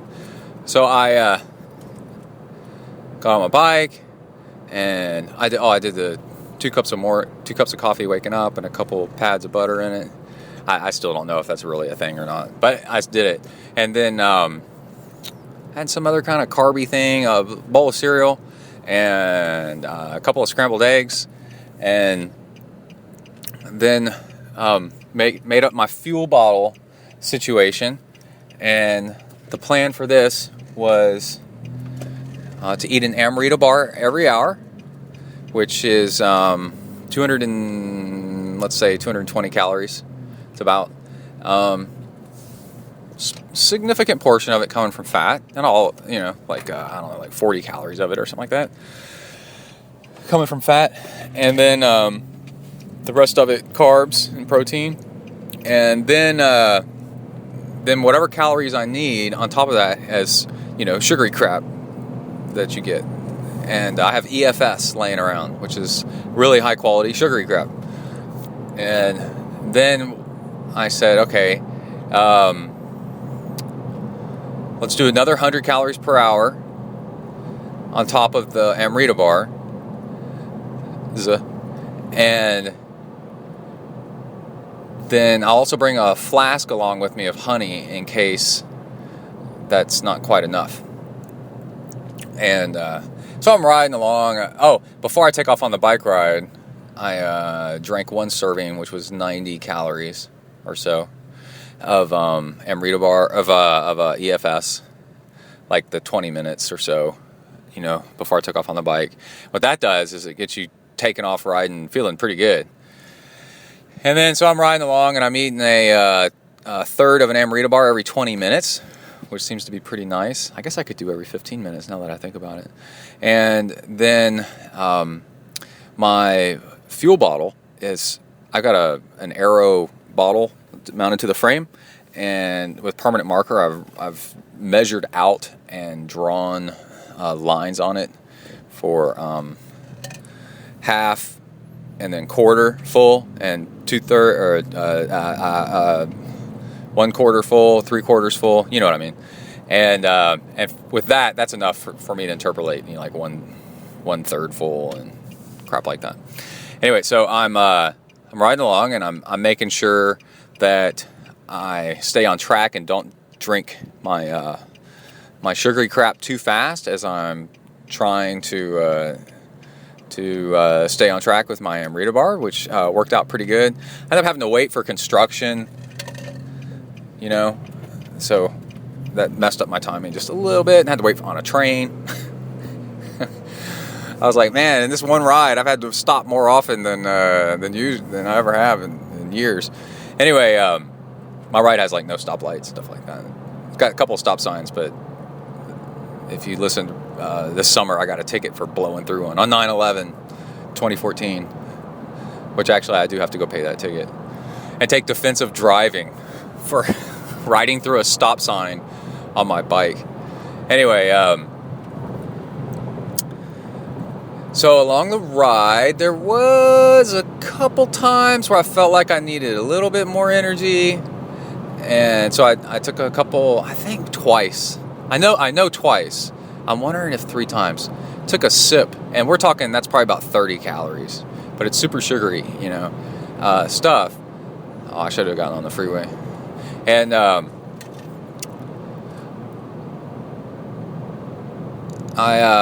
and then the thing is after the ride is over, a 3-hour ride, which ends up being what I was trying to do is emulate at least a half Ironman. So a 3-hour ride, I ended up going 60 miles. I did 21 miles per hour, something like that. It was windy and cold outside. And then and I did about the same watts that I do at a half. I did 240 watts average. And so it was a very good half Ironman simulation ride. And then the goal was to get on the run and see what happens to my stomach, because at the Half Ironman in Austin, I wasn't able to eat anything the entire run because my stomach hurt. My stomach got locked up and it hurt whenever I ate or drank something. So this was a really good test. It worked really well, and I started running. I took my dog with me, and then Morgan calls me while I'm running, and he's like, "What are you doing?" And I'm like, "I'm trying to run after biking 3 hours." And he's like, "Oh yeah, are you struggling because your legs hurt or whatever?" I'm like, "No." I got an 80-pound dog that's dragging me up and down the freaking street, and my legs are like rubber. Otherwise, I feel good. But all right, sorry. The phone rang and it killed my recorder, and Emily's on the rampage buying Christmas stuff and calling me constantly. And anyway, let's see. I'm running, and what happens? I'm running, and I feel fine. Interesting thing is I didn't feel the need to take on any fuel because my stomach, I just didn't feel like I needed any. And I'll have to look up how many grams of carbohydrate I was taking in, but it was just over 300 calories per hour. And my watts on the bike, my output on the bike was the same as race pace, but my heart rate wasn't the same because I guess I wasn't as excited, because it's not a race. And definitely my running wasn't the same pace, but I was running a 9-minute mile instead of like a 8. And so my heart rate was lower, so food's a little bit easier to digest. But this is really cool, and this is something that you should do, is on occasion you should do a long workout brick and then figure out what your fueling does to your stomach on the run, and see if start experimenting with different things. Every few weeks you could do another test. I think I'm thinking my next one, I got a big bag of maltodextrin powder. I think next time around I'm going to do the Amrita bars. Man, every time I ate a bite of one of those, I could feel it after a couple of minutes. My stomach could start digesting it, and I had just great energy. I'm like, well, maybe I should just eat Amrita bars the entire way. Just big Amrita bars.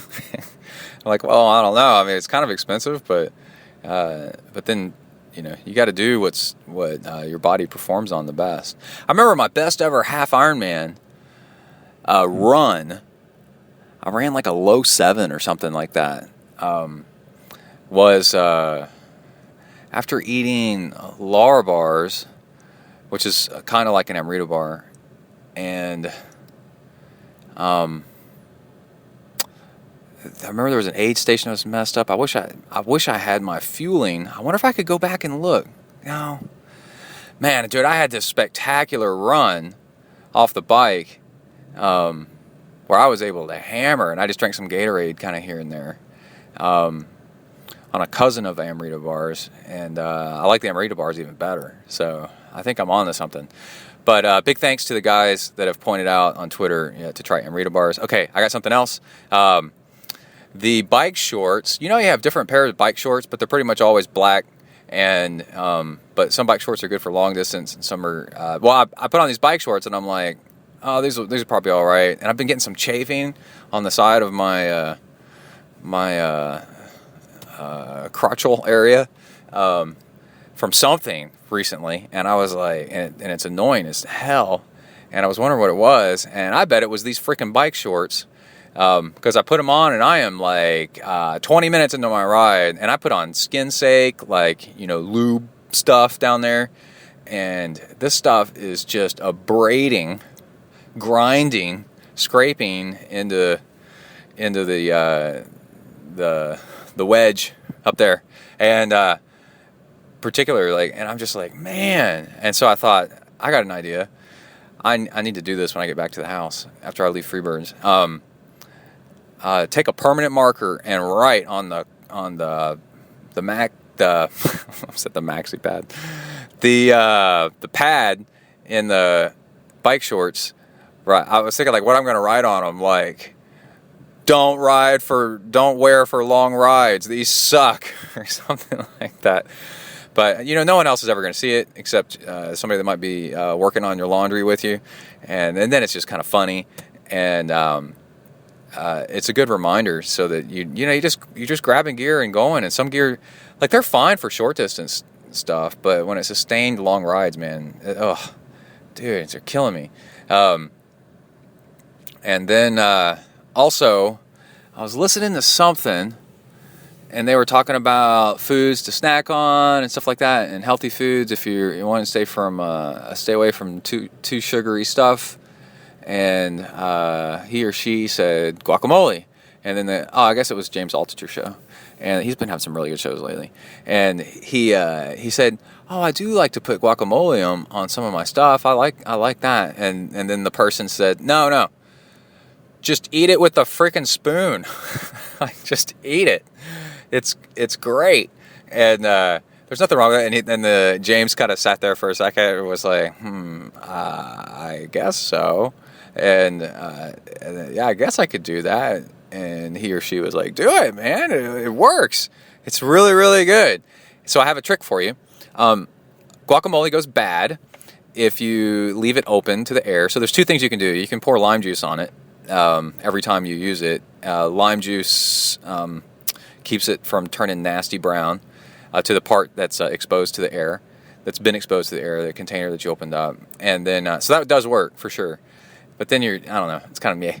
And then another thing that you can do is you buy a big thing of guacamole, and after you open it and eat some of it with a spoon, then you spoon the rest of it out into a Ziploc bag. And then you can, then you tear a tiny little hole in the bag. It doesn't have to be tiny, like the size of twice the size of a pencil eraser, or somewhere between 1.5 times the size of a pencil eraser. And a freezer bag works best because they're a little bit tougher. I worry about the regular sandwich ones being too flimsy. And then you squeeze all the air out. You point the hole up. And then squeeze all the air out until there's no air left, and guacamole starts coming out of the corner of the Ziploc bag. And if you squeeze it out right, the corner of the Ziploc bag will get jammed after you're done using it. So you squeeze it like if you're doing cake icing on something. You squeeze it into your mouth. You squeeze it onto your food. You squeeze it wherever you want. Squeeze it on your body. I don't care what you do in your personal time. And then you, is that what kind of bird is that? It's a big hawk. Thought it was an owl. Squirrel. Then you, words elude me. Then you put it in the fridge, and the guacamole has jammed up the air hole where air could get in. And you want to do that because if you don't, then you're going to get brown guacamole again. The hawks are fighting. Holy cow, there's like a nest. There's 3 of them. They're dive bombing each other. That's cool. Then anytime you want guacamole, your guacamole will last for weeks like this and be fresh and green. It's really, really cool. You just want to make sure that you plug up the hole of the Ziploc bag that you squeeze the guacamole out of. You just seal it with guacamole, and then the next time you use it, that little part that's been exposed will be brown, but as you squeeze it, that brown part will fall off, and then you get fresh guacamole coming out of it again.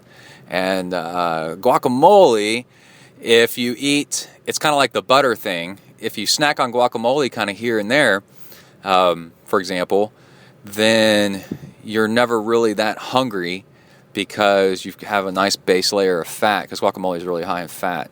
And it's a really healthy fat, and guacamole has lots of fiber in it, and it's green. So, and after my bike ride and my run was done, I felt great. I had lots of energy, and was really, excited and stuff, checking up on the Challenge Bahrain stuff. And that's a real indicator too. If you finish a ride and you're just blasted, and you're like, and walking around, ride or run, and walking around like a zombie, then you ate either not enough or too much. So that's a good indicator right there.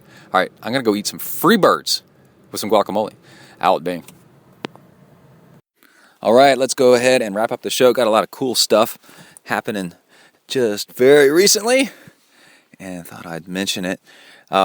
First off, I went to Houston today, Cypress, northwest Houston. It's way out in the outskirts of Houston, and on the northwest side, and went to Bike Barn and took Kai there to help pick out his Christmas present, a new bike. And we went there first to look at a Trek KRX, I think is what it is, and it's a 26-inch, which is kind of like a 650 instead of it's almost a full-size wheel, and it's a kid's road bike, and it's $1,000. It's $990 dollars,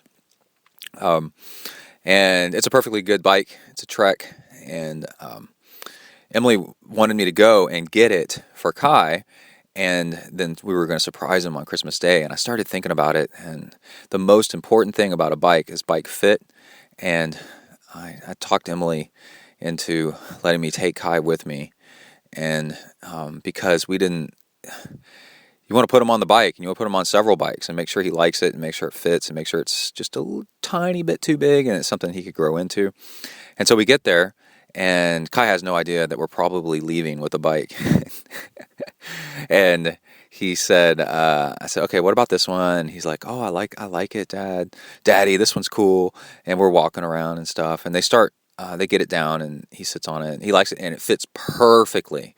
Well, you know what it means if it fits somebody, a 10-year-old, perfectly. That means in 6 months it's going to be too small. It's like jeans, you know. And so I said, okay. And then we found a 52 Trek. It's their men's bike. That's the smallest, the cheapest, smallest. And it's like $800 or something like that. And, so we start fitting it to him on a trainer, and they're dropping the stem and they're dropping the seat, and I'm pointing out to the guy, you can move the seat forward and you can drop the seat, and you can move that reflector off and you drop the seat even more, and why don't you flip that stem, and then it'll get the handlebars even lower. And they're like, oh, I guess this guy knows what he's doing. And I'm like, yeah, keep going, make that thing smaller, make it smaller, make it smaller. And it was starting to fit, just barely, but it was almost big enough to be dangerous. You need to be able to reach the brakes and be able to reach the shifters. And I said, Bike Barn's a pretty big bike shop. And I said, Kai, you stay here and keep working with them. I'm going to wander around a little bit. I wandered around, and that bike that we were looking at was kind of a dark red and black, which on kids, I recommend that if you can, you get a white bike or a yellow bike or something really light colored, so that, like pink, so that when car headlights hit it during the night and also during the day, they're just more visible, because kids ride so crazy all over the place. So try to get a light colored bike if you can, if you have a choice. And so I'm wandering around, and out of the corner of my eye, I see a white Specialized, and I pull it out of the rack, and it's a 48 centimeter, which is, and it's a Dulce, and which is the Specialized. It's a Specialized women's bike, but it was just straight white with some black accents on it. And I couldn't believe it. It had no like pink, nothing on it. It was just straight up white with black. And I was like, oh my God, this bike is colored. Kai will love this because it's colored just like a stormtrooper.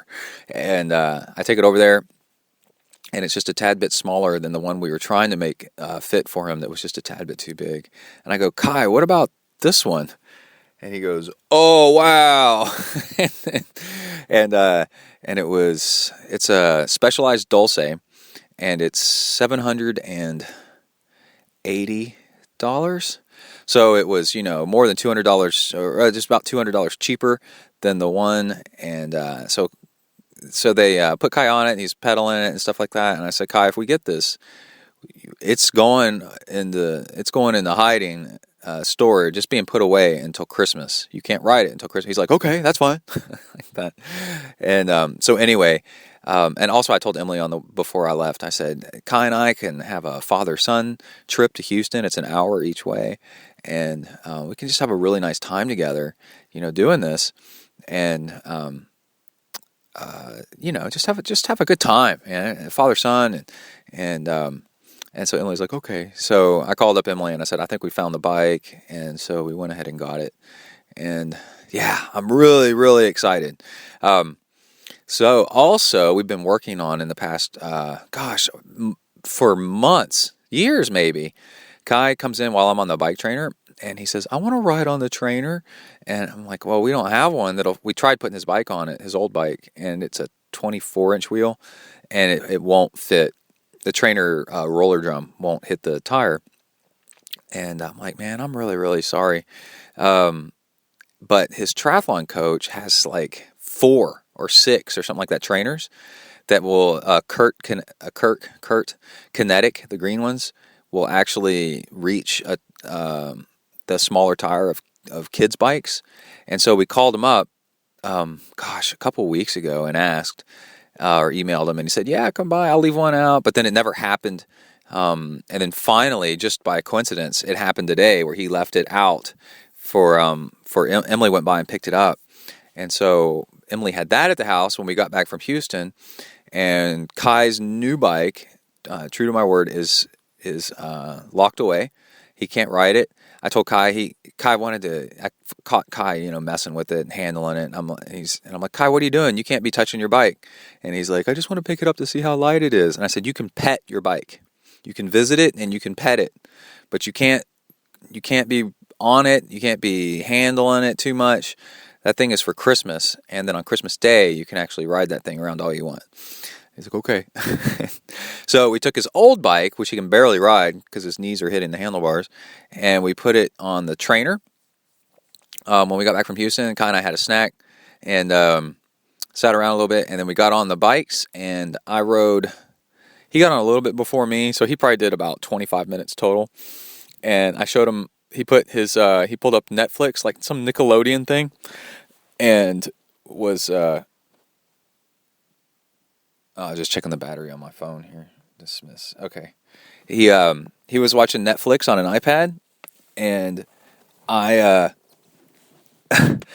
I didn't watch anything while he was watching that. And then after a while, I put a triathlon on the laptop, and we rode together side by side. Emily thought it was so hilarious and so cute. Eventually, we both had our shirts off, and we were riding side by side on 2 different trainers on 2 different bikes. And again, this is on his old bike that we actually need to sell if anybody wants one. It's probably gonna sell for about $100. And that was really, really cool. And yeah, he did about 25 minutes. I made him do 2 intervals, I think, and that was it. And then I went for like 40 minutes or whatever. But I have some bike news. This polarized training is just the bomb, man. I got another King of the Mountain without trying. I decided to hop over to Strava. I'm not like a big Strava freak. I love Strava, but I don't like hang out there or look at everything all the time. I was like, I just went over. Somebody gave me kudos on a ride or something like that. Or no, I think I got an email that said I got a KOM or something like that. I went and looked, and I got a KOM for like a 12-minute long section. I think it was.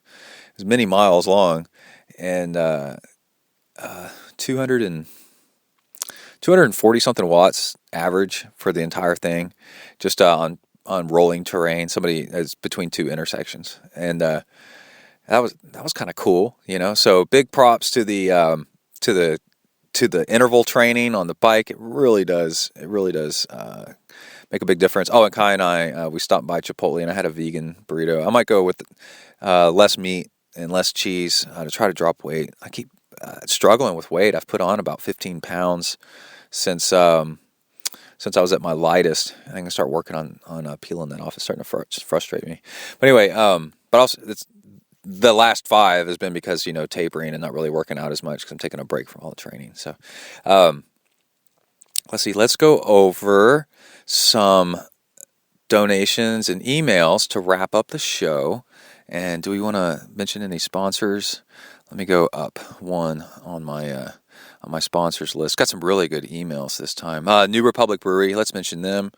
You can find them on Twitter at New Republic Beer. Nice sponsor, shout out from them, for them. And I think that's it. I've mentioned Amrita bars a ton. And oh man, I had such a good run this morning off of an Amrita bar. You can get them at 15% off with discount code ZEN, all caps ZEN, at amritahealthfoods.com. I mentioned them a ton. And we will mention Hornet Juice here in a second. And these emails and donations come from supporting Zen in the Art of Triathlon. You can go to the website, zentriathlon.com, look at cool blog posts, look at show notes from my interviews and such. And they're all there. Like all the tips that I give, I try to almost always get all the links in there. And it's a lot of work. And it's a lot of fun to cruise through the site and old interviews. And if you want to help support Zen in the Art of Triathlon, then you can easily do it by going to the left side of the page, and there's PayPal links to donate to the show. And also a Hornet Juice link on the right side. If you scroll down a ways, there's Hornet Juice. You can order some Hornet Juice and support the show, which is a ton of fun to get Hornet Juice delivered by mail from me. You get an email from me, and then the Hornet Juice itself comes from New Zealand. It's got New Zealand stamps on it. It usually has whales and stuff like that. It really does come from New Zealand. It's so cool. And then you get to take amino acid protein mix that's synthesized Japanese killer hornet saliva. You get to put it in your mouth and then watch your body just go all crazy. It totally works. We'll get some emails in here. People talking about how cool it is. Okay, let's start off with a donation. If you donate to the show and you send in an email, I read it on the show. Chris Hayward says, thanks for the plug of one of my tweets on your last episode. Van City Try is who he is on Twitter. Avid listener for the past couple of years. My daughter was born 2 pounds, 7 ounces on Groundhog Day, 2013. 3 months in the NICU. Oh my God, dude.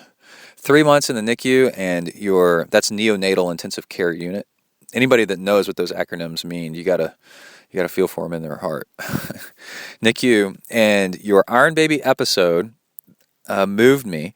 That's where a few episodes ago I did a self-supported Ironman in honor of preemie babies, and because my own son was a preemie baby, and that's what I did to help try to raise awareness of all this and support. It's called the Iron Baby. Self-supported Ironman. Anyway, so he said, Iron Baby episode moved me because I had no idea how it all started. Yeah, I've been doing it for 10 years, people. 10 years! And one a year on Kai's birthday. While my focus is my first Ironman next year at Whistler, I may just have to join you for Iron Baby in the years to come. Cool. I'd love to have you come down, man. P.S. My little girl is almost 2, walking and talking, healthy and happy. Cool, man. See? That's what we're trying to do. We're trying to spread the message to preemies. A lot of times, they're going to be fine. And one of the best things that happened to me when Kai was born preemie was my boss said, I want you, I think he called in his son on purpose. He said, I want you to meet my son tomorrow. He's going to come in for lunch. And I go, oh, okay. Because my idea of preemie babies is they're all weak and not gonna, I don't know, have all kinds of damage or something. I don't know. And not be athletic or anything, you know. And his son comes in the next day, and his son's like 6'4" and 240 pounds. He's just a freaking monster at age like 17, you know. And I was like, oh my God. And he's like, yeah, man, don't worry about your kid being preemie. My son was 2.5 months premature, just like your son or something. And I was like, oh my Lord. So anyway, spreading awareness is really cool that things may end up just being fine. Spiros Fetsis, how's it going, man? He's our friend from Chicago. Julie Callahan sent in a donation. Daniel Stark, man, such a long-time donor, so cool. Dwayne Morin, same thing. Tyler Moyer, same thing. Thank you again for a donation for the show. We bought burritos today with your donations on that road trip to Houston and back. Had to stop off and grab a burrito. And Kai and I sitting there eating burritos together, talking about bikes and food for that trip. was sponsored by you guys. Russell sent from his, this is funny. His signature on his email was so great. You know, some people put something funny. Rich Roll would send me emails and they would say, sent from my iBike. He's like, I spend so much time on my bike when he was training for Ultraman stuff. That's where I feel like I'm writing my emails from. So anyway, Russell sent one that says, sent from his sonic screwdriver. Anyway, hey, Brett, things are great here. He must have ordered Hornet juice. And so I was asking him how it was, where he is. And congrats on the Iron Baby success. Thanks, man. I'm a longtime listener and plan on making a more substantial donation in the future. Oh, that's cool. Your advice and Zen-like attitude have helped me a great deal with my training. Sent from my sonic screwdriver, Russell. Thanks, man. That was a good email.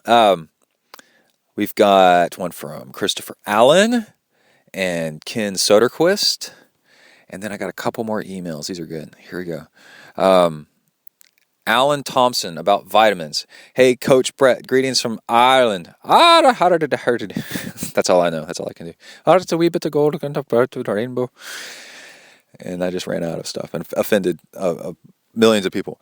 Okay, I've just recently discovered your podcast and was listening to episode 575, with Vinny Tortorich. Oh, my buddy Vinny, where you were saying you were having issues remembering to take your vitamins. Well, check it out. I have the solution. Baby food containers, ! Remember, if you write a sentence and it has an exclamation point in it, I say it in your emails. Test it. Send me one. See if I do it. I get my 4-year-old son to help me count out and sort out my weekly vitamins every Sunday. Loving the show. Alan Thompson. Thanks, Alan. Yeah, so what's going on here is pretty cool. When you make a process your own by putting your own touch on it, now you're like invested in it. And it's your own thing. It's cool.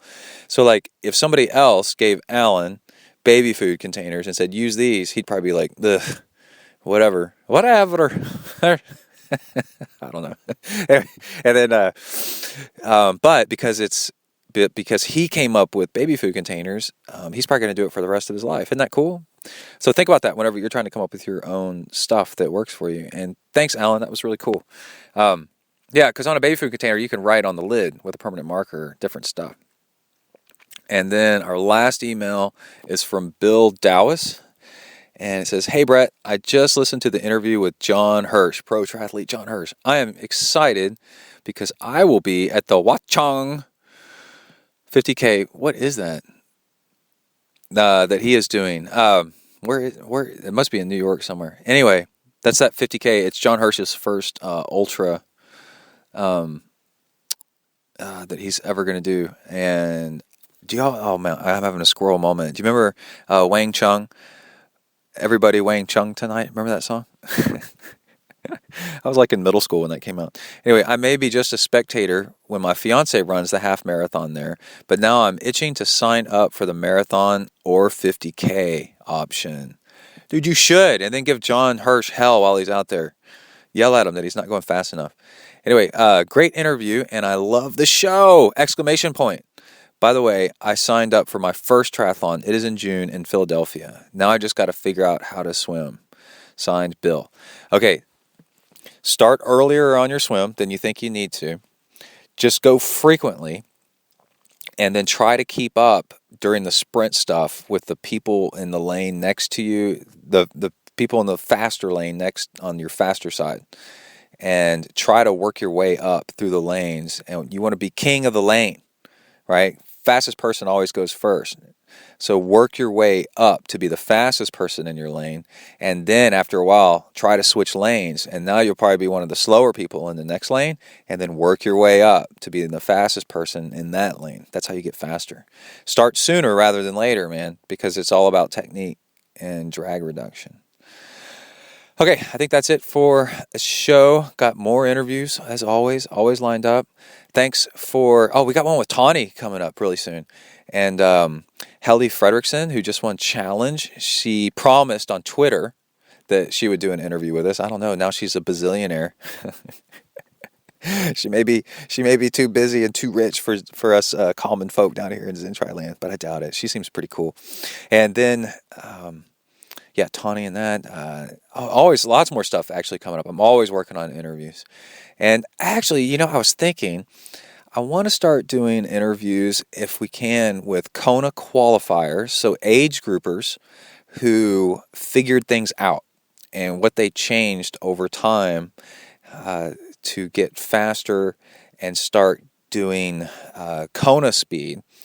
And I'd really like to talk with people about that. I think that might be an angle for some interviews that we could cover a lot of ground and teach people a lot of cool stuff and share the knowledge with how to be successful in triathlon. I bet you a lot of it has to do with nutrition and finding time, which is a big theme of this show. All right, that's it. Everybody stay safe out there, work the uphills, cruise the downhills, and keep the rubber side down. Out.